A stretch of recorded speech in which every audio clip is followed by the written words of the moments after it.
Hello, it's Randy Dewey, and today I have Mara McCann, CEO of Every Girl Enterprise in New York.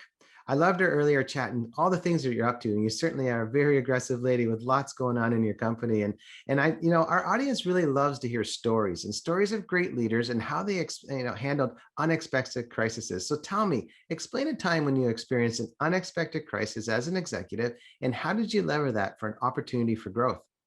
Sure. And, I want to start by just saying what I love about that question is that the reality is as a founder, as an entrepreneur, when you're growing a company, that's happens every other week, right? So learning how to manage that level of crisis and really crisis really comes down to those moments of like, is it a time for growth, right? Mhm. Crisis we see as crisis, like, can I grow? Can I grow? Which is also what I love about this question. But I have a great example, and it was one of those times where you have that feeling in your stomach, like, is this really what we have to do? And you kind of lay down, and it's really dark, and it's really quiet. It's about midnight, and you go, oh wow, this is what we have to do. So for me, what happened with Every Girl is I had decided on a particular easy event that we could do that would be a nice soft launch, right? We're in a moment where I was like, we need to make some new partnerships. This will be a nice thing, a media thing, but also a really good impact move.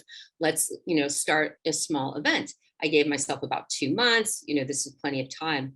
And what happened to this, what was supposed to be about an hour event where we have about 10 to 15 speakers and we have about 100 people come, is that after 4 weeks in of interviewing some amazing, very powerful women leaders in the United States, I realized that I had a much bigger project on my hands than a small hour event with 10 to 15 people with 100 attendees.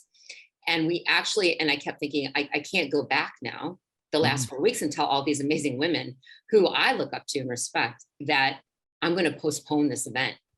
Mhm. And at week 6, I stopped because I made a new partner who offered me a wealth of content. I knew instantly this could be a year-long project that could really create impact beyond anything I had imagined. Mhm. And that leads me back to that 6 weeks in, we were supposed to do the event 2 weeks later. And I had this moment at night and I was like, we're not going to do this right now. And I was like, am I really doing this? And I had to stop and I had to think about emailing the next day all these women who are super powerful, really well connected. I so admire and value the time they had already given me, and go, guess what? It just got better. It's going to be big. And then I had to go back to my other strategy team, and I had to go back to my team and say, guess what? And they're like, what do you mean? And I'm like, no, you have to trust me. And in that moment, still, I didn't understand fully what I was doing. It was a pure instinct. Mhm. Now, 3 months later, I have a bunch of new investors who are now interested in this project because it is bigger.